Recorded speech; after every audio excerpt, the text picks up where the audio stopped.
It's really difficult to interview a podcast host as they're usually the ones asking the questions. But today it was Malvina El-Sayegh's turn to be in the hot seat, and I'm so glad we got her in as this episode is brilliant.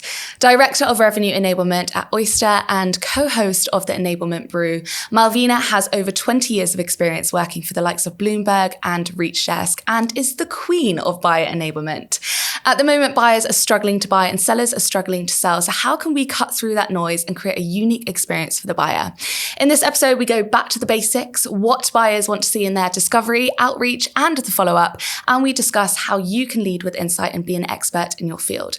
If you can listen to one thing today, listen to this episode as you won't be disappointed. Let's get into it. Hey everyone, welcome to the next episode of Sales Unfiltered. I am joined today by Malvina El-Sayegh, Director of Revenue Enablement at Oyster, to chat about cutting through the noise with the buyer. Welcome, Malvina. Thank you so much. Thanks so much for having me. I'm so excited. So today we're going to be speaking about cutting through the noise, and if anybody is going to be better to talk about this, it's going to be you, Malvina. How long have you spent in buyer enablement? Ooh, quite a bit. I actually never do the calculations properly in my head when it comes to this question. Is it because you want to keep your age under wraps? Yes, and you're like, no, just a year. She graduated from university last year. brand new to the role. No, I'm kidding, of course. It's interesting because actually when I started revenue or sales enablement, however you want to call it, I actually started in sales. So I went through kind of the natural trajectory of being an account executive, an account manager, managing relationships with existing customers, but also looking at new business. And actually, if I look at sales, what is that, maybe 8 years? And then I kind of naturally progressed into enablement when I realized I actually get a lot of joy and satisfaction from seeing others succeed and seeing others be successful. So what can I do to enable that further? And funny enough, when I actually started in enablement, I don't think it was even called enablement. I don't think anyone knew what enablement was. It's actually only during the pandemic, don't want to speak about COVID again, but during the pandemic, right, in 2020, everyone started thinking, well, how are we going to enable our sellers? How are we going to do things remotely? How do we ensure that they're set up for success? Obviously, they always thought about it somewhere in the background before, but I feel like enablement really got its traction during 2020. Yeah. And I've had a lot of conversations with people on this channel about it's really tough at the moment and not to talk about COVID or the economic downturn. We've all got fatigue about that. We're going to be positive. But I guess one of the most important things is going back to the basics, really honing in on your craft. And that's where enablement really shines, because let's just make sure that our sellers are as clued up as possible. They understand what their market is and are setting themselves up for success so that they've got the best possibility to succeed. And when we're speaking about succeeding, we've said before that buyers are struggling to buy and sellers are struggling to sell. So that's why I think this topic of conversation is going to be so helpful for so many people listening.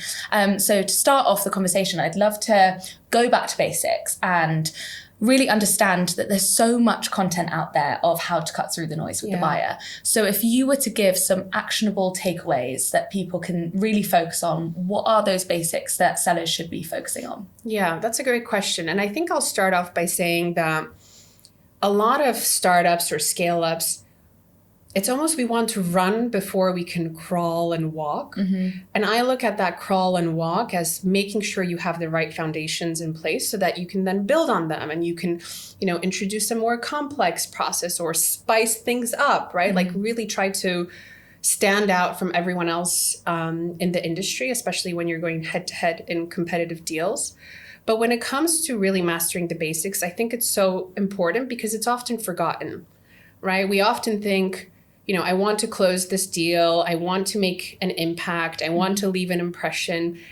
And we're so focused on that end goal that oftentimes we kind of forget what's sitting right in front of our nose. And if I think about that, it's one, understanding who your buyer is, taking time to do the research before you actually sit down and engage with them. I mean, it sounds basic and probably a lot of you listening will think, well, of course I do that. But you really have to ask yourself the question, are you doing that? And I'm not saying sit down and do a research for 45 minutes or an hour because we don't have the time for that.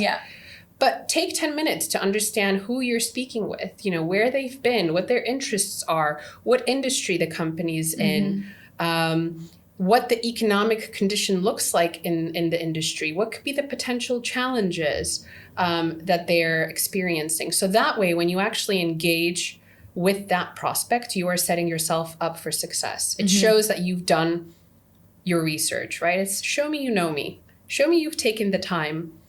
And then if you're able to demonstrate that, I guarantee you the conversation will take a completely different turn. So that's before the meeting. Yeah. One of my biggest pet peeves or annoyances when it comes to sales is not having an agenda. Like 45 minutes or an hour is a big ask. You know how difficult it is to squeeze in 45 minutes. Oh, it's been a nightmare to pin you down. She's the busiest lady in tech sales. It is difficult, and you're asking a lot, aren't you? Right? It's a big time commitment. So making sure that agenda is there. What are you going to discuss in that 45 minutes? What do you want to get out of it? But more importantly, what should your prospect expect from giving you that time, right? Treat it as a gift. Someone's giving you 45 minutes of their time. You want to make sure you're using it properly. And then the third basic, follow up. Follow up right after the meeting. Don't let it simmer for 24 hours, 48 hours, 36, so on and so forth. Yeah. Do it right then and there. The meeting finished. Say, I'm going to make it my responsibility that I'm always following up to 1 hour. Right? Because we all know that I could be interested in something right now. I can leave that meeting super excited. Like, yes, I want to plan the next steps. I want to tell Izzy about this great meeting that I've had. But if you haven't followed up, that enthusiasm and that pain that I maybe felt, that was real and it was a challenge and I really want to solve that, it's not going to stay there forever, right? I could leave that meeting and 2 hours later, there's another big fire that maybe I have to put out, or something else that comes on my radar. So to keep that momentum going, and we all know time kills all deals, do the basics. Follow up right away. Yeah. And I think people probably feel I'm guilty of it, where you've got so many meetings and you're back to back, and as is the buyer as well. And you might think, well, I'll just leave that till later on. But I guess one of the simple fixes of that is making sure that you are, if you've got an hour block, doing a 45-minute meeting, so then you've got that 15 minutes afterwards reserved for the follow-up. Or if you're doing an hour meeting, then block out that next 15, 20 minutes in your diary, because otherwise it is really easy to just have, at the end of the day, you're just a bit like, wow, there's so much to follow up with, and you want to keep up to date, don't you? Yeah, absolutely, right? And, we all use different scheduling tools, right? But something that I've discovered quite recently is that you can actually incorporate a buffer in there. Yeah. So maybe you have that 45-minute meeting, but then you have the 15-minute buffer before your next meeting starts. So use that 15 minutes when everything is fresh, top of mind, to write that follow-up, to put everything in writing. Yeah. You are sold to. You've bought software in your past. Yes. What would you say is, let's start with the worst. Oh. Discovery, outreach, is there something, don't name names. No, I won't. But just some learnings that we could take from somebody that has been a buyer that you didn't see as a great sales process. Yeah, I'm probably a seller's worst nightmare. So I think I'm the seller's worst nightmare. And I say that, of course, jokingly, but I really look at the small things. So worst experience ever. I've done a demo. I've seen a demo of a product. The discovery went great. At the end of the call, I said, this is what I need as the next step. I'm kind of spoon feeding you. As the next step, this is what I need to see from you. This is what I would like you to share with me. And I was quite excited. I was like, this looks really good. A day passes, 2 day passes, 3 days pass. Okay, it took 3 weeks. 3 weeks? Yes, for the seller to follow up with me. And this individual did admit that, oh, Malvina, I'm so terribly sorry. This has completely slipped my mind. But are you still interested in further conversations? Oh, my goodness. What do you think I kind of said? Yeah, probably no, not right now. Right? Or did you just not respond? You took 3 weeks to respond. Yeah, I don't think I responded. Maybe I'll check. Fair. But you see, I was so interested. I was energized. I felt the pain. I was like, yes, this could really help me. And I was excited. But because that follow-up never happened, let's face it, this product is really, it hasn't made my shortlist. Even though I was so excited at the first meeting because of that experience. Yeah, that's such a shame. They've done all the hard work. They've got you on that call, smashed the demo, like you've been excited. And then blew it. And then just lost. And then blew it. Yeah, that's such a shame. Well, hopefully everybody listening at home, if that is you, then maybe learn from it. I'm sure they probably have learned from that. And like we say, there's lots of failures that people go through in sales. So sometimes you have to go through something like that to be like, okay, that will never happen again. Yeah. But on the more positive note, what is a really good experience that you could share with us? I think what makes a really good sales experience is when the seller is able to talk to what we mentioned, what's happening in the industry, right? I'm an enablement. What are other enablement leaders thinking about? What are some of the challenges that they're facing? What is that seller hearing from others, right? Sellers are in a unique position. Maybe they have 3-4 meetings a day, right? Hopefully they speak to a lot of potential prospects during the week. And we often take that for granted. But speaking to prospects, you're constantly learning, you're constantly hearing, you're learning what are the challenges that others are facing. And somehow it's like we have all that information, but we kind of like toss it away. We don't really use it in future interactions with new prospects. So it's giving that insight. Tell me what's happening, what you're hearing from others. Not just necessarily relating to your specific product or service. Like everyone's going to tell me, what their features and benefits are and how things work. That's all great. That's important as well. But it's more so how does it fit in the bigger scheme of things. Right. Then from an enablement standpoint, I get really excited when I see sellers, run a really smooth process and educate me on how I should be buying software as well. Asking questions like, typically when you're buying software like this, who else is involved, right? Like I know, checking what the decision process is, right? Yeah. Like, what's going to be important to you when you're making this buying decision? Okay, they're getting my decision criteria, right? Like they're going through this, but they're also educating me like, hey, I know you're considering this. You've mentioned that this is important to you, but have you also considered X, Y, and Z? Oh, no, I haven't.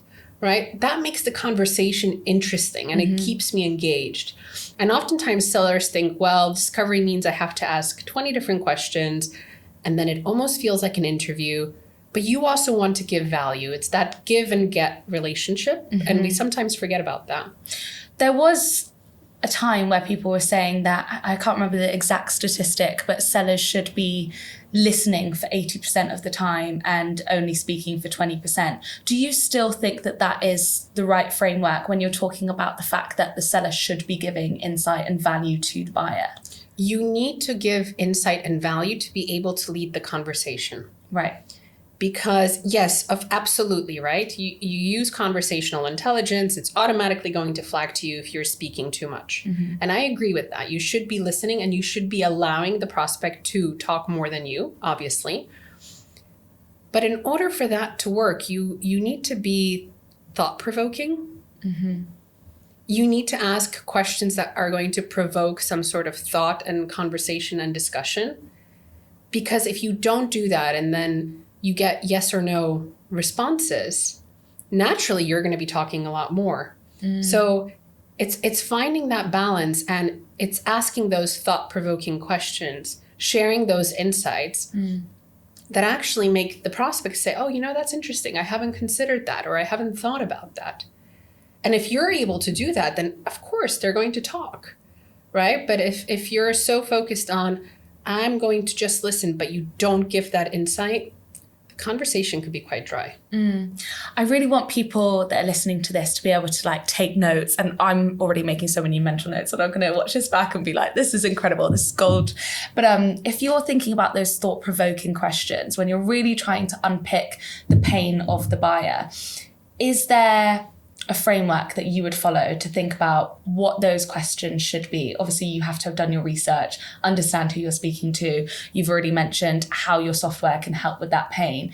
But I want to make sure that people that are listening can take away, right, this is the questions that I should be asking to unpack more from them, because there's only so much research that you can do and uncover from your own. Yeah. So it's interesting. I recently had a conversation with someone and we were talking about this topic of pain. What do you do when maybe the pain is not really there? Like, do you dig more? Do you ask more questions? Yeah. And I think great sellers will qualify out very quickly. If they know this isn't an opportunity that's worth the time investment because the pain just quite simply isn't there, you're not going to magically develop the pain, right? You have to be able to build on something. Yeah. If it's not there, then maybe you should ask yourself the question, you know what? Maybe I'll nurture this contact, but probably right now is not the right opportunity to continue the conversations further. Which I know many of you listening will probably think, what? But time is valuable, right? Also for sellers. So qualify in, qualify out. Now, when it comes to questions, I wish I had a magic formula. I don't. But it's one thing that you can do, and it's, oh, that's interesting. Tell me more. Oh, tell me more. Right? I often say, when I have conversations with my kids at home, I get asked, why? Oh, God. 5 times. It's time to go to bed. Why? Because it's 9 o'clock, but why? Right? It's that constant questioning of why? And as adults, we grow out of that a little bit. We almost take everything as black and white. And I see this happening time and time again in conversations with prospects where the prospect will say something, we hear it, but we move on to the next thing. It's like, I'll ask the next question. Where actually it's, I've heard what you've said. I'm going to let it simmer. Oh, that's interesting. Tell me more. Where's this need coming from? Who else cares about this? Why is this important now? Yeah. Like, why today? Why are we having this conversation today? Ask those why questions. And it goes back to what you've mentioned around active listening. And that's a skill on its own.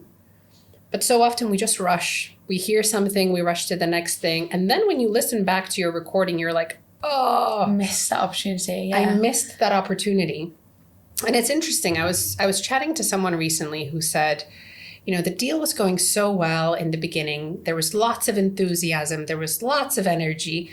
And then I noticed a slight shift in energy. And then the conversation around redundancies came up. It's a tough economic environment. And rather than asking, well, what impact is that having on the organization? What impact is it having on potential products or services that you're trying to bring on? I glossed over that and moved on to the next thing. And long and behold, that deal didn't close. And the seller says, I wish I took that time. If I could rewind back time just to dive into that a little bit deeper, because I probably would have realized that, oh, shoot, this was exciting. This was promising, but things have changed.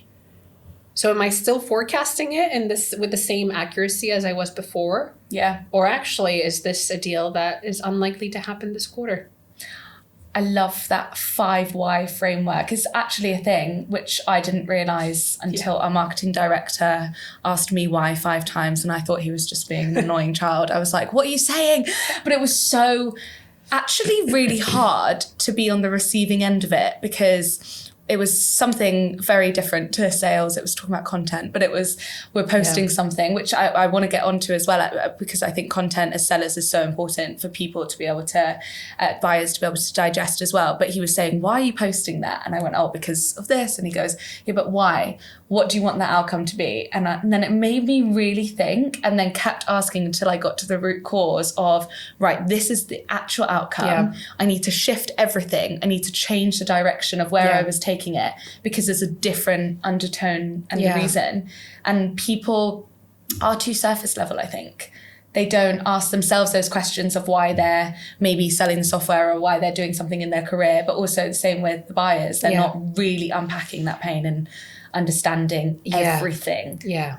Right? It's just like when we have discussions and, oh yes, Izzy is the champion in my deal. We all know that you need to have a strong champion to be able to close a deal. But why is Izzy my champion? Oh, I mean, she always attends every meeting. She seems engaged.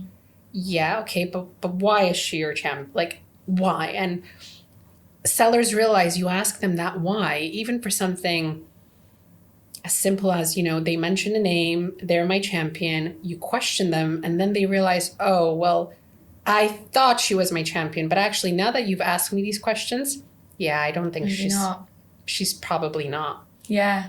It's interesting. Yeah.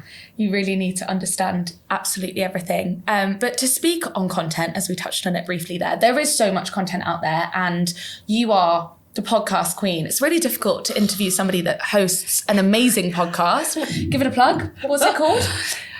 The Enablement Brew. There you go. Listen to this and then go listen to that. But you are brilliant at asking questions and being on your podcast, but also the content that you put out on your LinkedIn. Asking questions is a lot easier than answering them. I'm so happy on this side of the chair. But the content that you put out is really helpful for people to digest. And I think that, I'm assuming, has helped you in your career because you've become a voice in the space and you've got that platform. You have. Stop it. God, we're so annoying.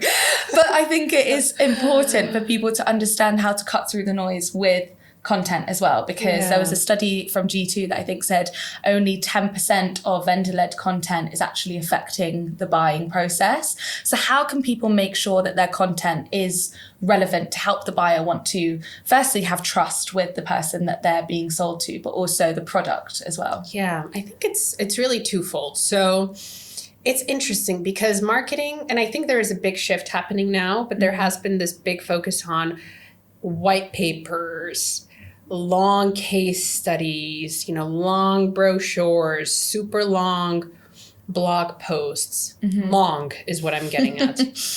And I often say, you look at something and you're like, oh, this is too long, didn't read. Next. Yeah. And I think it has to really reflect how we consume content today. We scroll. Let's face it, you're probably a scroller too. I'm a scroller at night. You're a scroller, right? Yeah. Like, it's short, snappy content that really gets our attention. It's stats, right? Like, you recalled a stat. It's short and it's snappy and it gets to the point. And I think if you look at content that marketing is putting out there, it really has to align with how we consume content. We no longer consume long white papers. I mean, you can send them to your prospect, right? But what are the chances that they're actually going to read it? And if you're using content management tools, and for those of you who have been using those, you know very well that if you send someone a 10-pager and you see the stats of how long they've looked at it, usually it's a minute. I mean, 3 minutes is, wow, you're super lucky that you even got 3 minutes of their time to look at the content that you're putting out there. So the first thing is marketing has to really make sure that the content aligns. But from a seller's perspective, if someone's engaging with me or I receive an email outreach, what's the first thing that I do? I look at their LinkedIn. Right? And I ask myself the question, is this person credible? And if all I see on their LinkedIn page is, this is their job, this is their role, I go to their post, there's nothing there, or even posts that they're engaging with, you lose a little bit of credibility. We all want to showcase that we are an expert in the area in which we operate. And I think this gives every single seller such a great opportunity. And oftentimes when you think about posting content, you think it has to be long, it has to be complicated. And what am I going to post? What am I going to say? Someone else has already done that. But really you can take content that potentially your marketing team is already, putting out there and add your own flair, put your own thoughts around it, right? Share your experiences, what it means to you, what it could mean for others who are potentially looking at this product or service. Put your own spin, put your own flair. You don't have to reinvent the wheel because there's probably loads of content that you can already utilize. Now that's from the marketing standpoint, but also don't forget about just industry content in general. If you're operating, say, in a particular industry, maybe you're dealing with proposals, or maybe you're dealing with content management or sales enablement tools, there's loads of content that you can put out there that addresses what are the challenges that your buyers are having. What are the trends that you're seeing? What are the shifts in the industry and in the market that you're noticing? And then when people look at your profile, they're like, oh, this person is credible, right? Yeah. And it's not just a job. They're talking the same language as me, as the buyer. There's so much in your LinkedIn profile, because otherwise you do just look like a bot. If somebody searches you and you've got nothing on there, you've got no profile picture, they want to make sure it's kind of like a TripAdvisor for sales. It really is. A Google review. Like you want to look at the reviews before you go to a restaurant. So you want to look through the profile of somebody before you jump on a call with them. Absolutely, right? And like same thing goes for recruitment. Yeah. You look at the profile of the candidate. Yeah, definitely. Nothing there? Well, maybe you'll have some questions. Yeah. And speaking of that content and the research piece, I know you briefly mentioned at the beginning of this chat that it's really important to do your research. And one of the things I know to cut through the noise of the buyer is to become a trusted advisor and to lead with insight. Why do you feel like buyers are wanting to engage less with sellers? I think we spoke on a panel recently where Erin Evans shared that Gartner report that was 72% of buyers want a rep-free experience, which is shocking. Why is that? We're annoying. Speak for yourself, honey. I think there's also this fear in the buyer's mind, and I'm speaking from a buyer's perspective now. If I'm a hand raiser, I want to see a demo of a particular product or service, and someone reaches out to me. Funny enough, in the back of my head, I'm always thinking, oh, now I'm going to get hounded. I'm going to get an email every single day. What's the next step? What's the follow-up? I'm going to have to give up so much of my time to do an evaluation of this product and maybe some competing products. I think that plays a role in that, but also the fact that I can read so much online. I can go on the website. I can probably, ask around in my network if someone has used that product or service. I can even probably ask them to do me a mini demo, right? Like really leveraging the network and sitting down with a seller who's just going to regurgitate the same information that I might have already read on the website. Is that really an effective use of time? And that's why I'm saying, hey, share something that they can't read on the website, that they can't read online if they just put a simple Google search. Add your perspective, add the information that you're learning from other prospects, bring that value.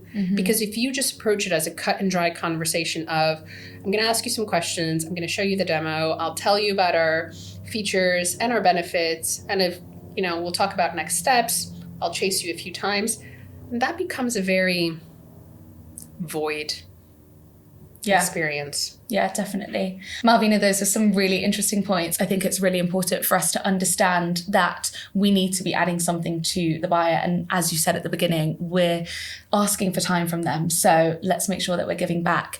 But just to finish off this conversation, and I think it would be a nice ending to where we started, where we said buyers are struggling to buy and sellers are struggling to sell. Sales is tough at the moment. People are going through it. We are very aware of that struggle in the industry at the moment, but it's also difficult to buy at the moment. Yeah. So why is that?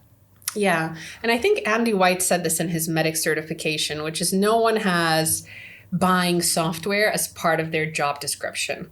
Like very rarely you can look at any role and at the bottom it says buying software. Like that doesn't happen. We say that selling is difficult in the current climate. And I don't disagree with that, right? Budgets are tighter than ever. Everyone focuses very much at efficiency rather than growth at all costs. We're clearly looking at what is the tech stack that we have? What can we cut out, remove? So the appetite to just continuously bring on new software is probably not there as it was maybe 2 years ago. But also from the buyer's perspective, seeing that no one has buying as part of their job description, it's difficult to buy. There's so many competing products. It's very rare that someone has a full monopoly over a particular segment of the market, right? So there's so many different alternatives that you can go for. And there's also so many new alternatives constantly popping up. And I think as a buyer, you're always questioning, well, who should I be looking at?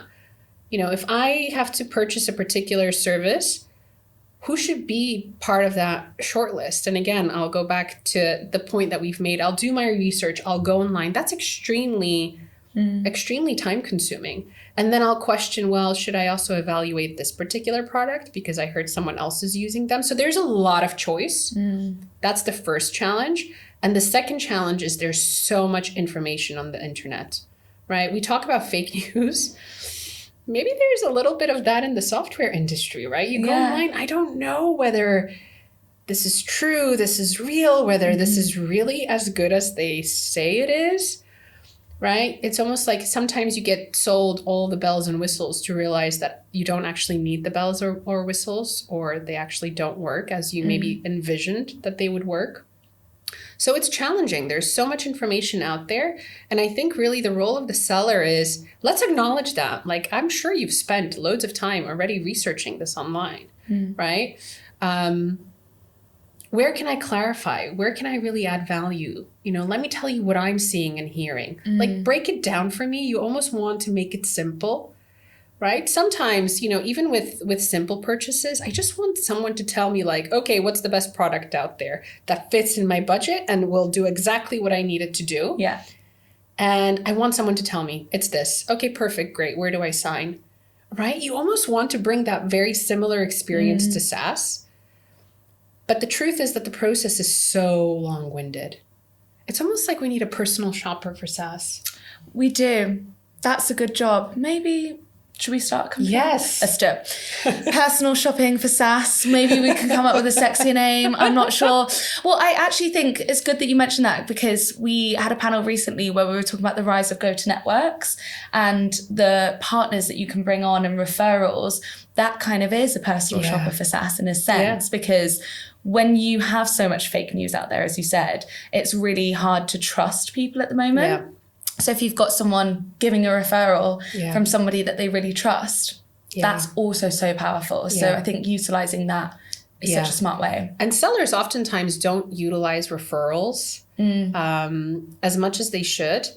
I oftentimes want to speak to someone who already uses your product and service, but I don't want to see the very rosy description. Like, I really want to have an honest conversation, and it's okay. We all know that there's no such thing as the perfect tool. Every tool is going to have a slight downfall. So I want almost that very objective picture of, this is what it does really well. This is what works, but maybe isn't ideal or how I would want it to operate.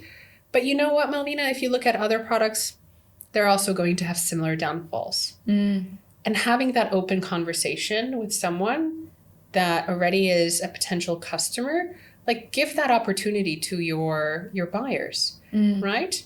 Would it be helpful for you to speak to someone who's already a customer of ours? Very rarely, I think you'll get the answer of no. That also requires customer success to ensure that all of your customers are happy, right? And are willing to be that point of reference for you. Yeah, I think it just adds that human element and builds that trust. As we said, becoming that trusted advisor. Absolutely. You need them to like you, and you just being really honest about where you can help, but also being really honest of where you can't. Malvina, thank you so much. This conversation's been incredible. I knew that it would be, and I'm sure everybody at home has taken a lot away from this conversation. But as we finish every episode on Sales Unfiltered, what is one challenge or failure that you faced in your life or your career that's really shaped you to where you are today? Yeah, we talk about, bringing the human side to sales. And very early on in my sales career, I had this approach that I can fully separate business from my personal life. And if it was business, then that meant I'm not going to go to any networking lunches. I'm not going to go to lunch, with you. I'm not going to tell you what I did on the weekend because that's my own personal life. And very quickly, I realized that by having that almost division between this is work, this is Malvina on the weekend, and Malvina on the weekend is very, very private. You're like Beyonce and Sasha Fierce. You've got two alter egos. Stop it. I want to know this Sasha Fierce on the weekend. Next episode. Next one. But I realized by really almost putting that boundary up, I wasn't able to build strong relationships with existing customers and also prospects, because that level of trust wasn't there because I was so guarded. Yeah. And I realized that's not going to get me very far. Mm-hmm. I learned that very quickly. And then I said, it's okay. Like, I will go to networking events because it means I'm going to meet other people. I'm going to hear what's happening in the industry. I'm going to hopefully be able to learn something that I can then share with my customers. I am going to tell them, what I've done on the weekend and what my plans are, because it builds that personal human interaction. And you can have that if you're solely focused on, I want to get this deal done and nothing else matters, right? Because we say time and time again, people buy from people they know, like, and trust. Yeah. We've heard that many times. And you do need to bring that true element of you into the sales game. Not saying that you should start a reality TV show, but I think that's why they are so successful, because people get like a real insight into the drama. Yeah, into your life. And it means that you feel like, and that's how like influencers and everything, like you see someone on the street that you've seen on a reality TV show or on Instagram, and you're like, oh my goodness, I feel like I really know them. Yeah. And you trust them even though they've never met you before. Did you ever approach a celebrity at an airport? I know you. I get approached all the time. I'm joking.